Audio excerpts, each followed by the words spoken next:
Hello and welcome to Miracle Institute, English Language and Literature. I'm Professor Abha Sharma, and this session is dedicated to the discussion of modern literary theory. Now, literary theory is very complex. It is chaotic, it is absurd, it is weird, it cannot be seen. It is different to the critical approaches which was discussed by Plato, Aristotle, Horace, Longinus, then Dryden, Wordsworth, Arnold, etc. No, this is not that. Critical approaches were just, evaluation of a text, interpretation of a text, looking for some literary terms or literary devices and all. But then, this literary theory is based on philosophy. You need to be a philosopher to understand a literary theory. You need to know the philosophers, again like Plato, Aristotle, Descartes, and many others, and the modern linguist, and the literary figures like Mikhail Bakhtin, Ronald Barthes, Derrida, of course. He may be called as the father of deconstruction. He is the one who has given the theory of deconstruction. So it is so chaotic that you cannot form a chronology. So with the advancement of the science and technology, the man's brain has also evolved a lot. And with that, the writer has evolved and also the reader. So is the critic. So the brain does not look for simpler things now. It wants some complexity. It gets satiated when some puzzles are there, and it loves solving them out. So literary theories have evolved, since 50 to 80 years back. The new critics came, and they began with a very different kind of criticism. New critics were led by T.S. Eliot, and they were also called, this whole bunch of new critics was also called as the Chicago School of Critics, because they were usually from the University of Chicago. They were usually from America, and they were also known as New Aristotelians, because they looked back, they took out the theories and formed the structure in a very different manner. So they were called as New Aristotelians, or even they're called as the lemon squeezer school. They just, they studied the text so well and took out whatever inner meaning was there.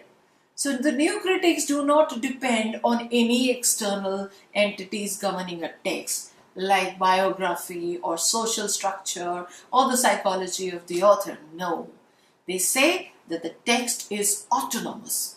And when you just read the text and you try to generate meaning from the text itself, you'll find that there are various interpretations coming out again and again. The more you read, the more meaning is extracted from the same text.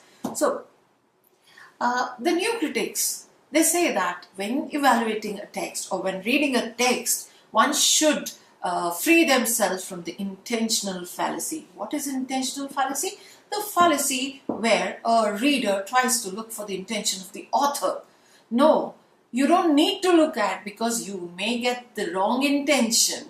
And this thing, there were two linguists, Wimsatt and Beardsley. They have mentioned two fallacies, one intentional, the other affective fallacy, in their book, The Verbal Icon, in 1954.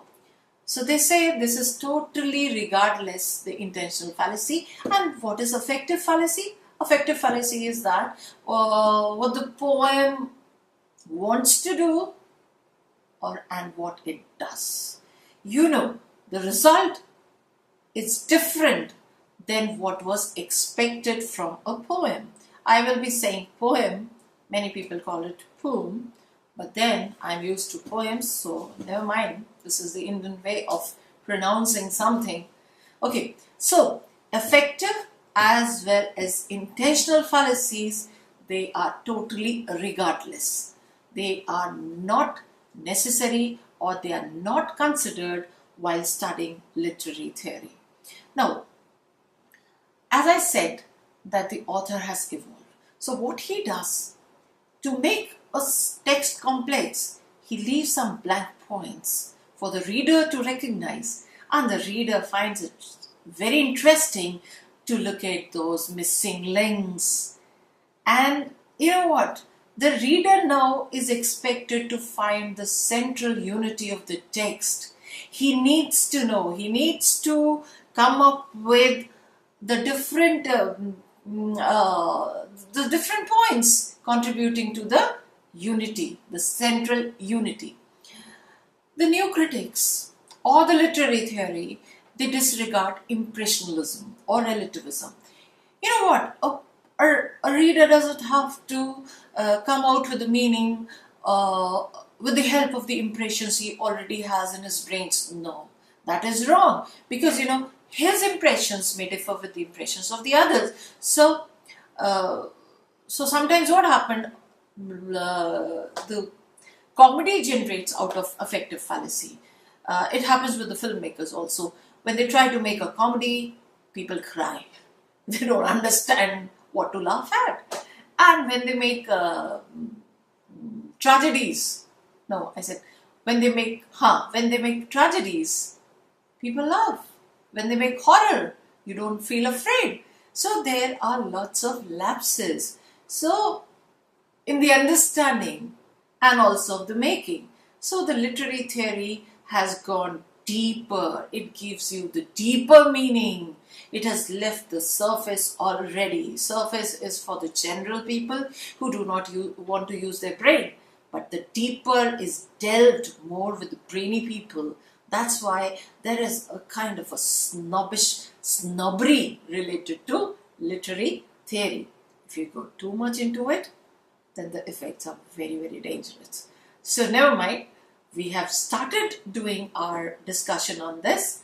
We will take it gradually to different points like structuralism, post-structuralism, post-colonialism, modernism, postmodernism, deconstruction, and many others. So that we'll be doing one by one later on in the same video.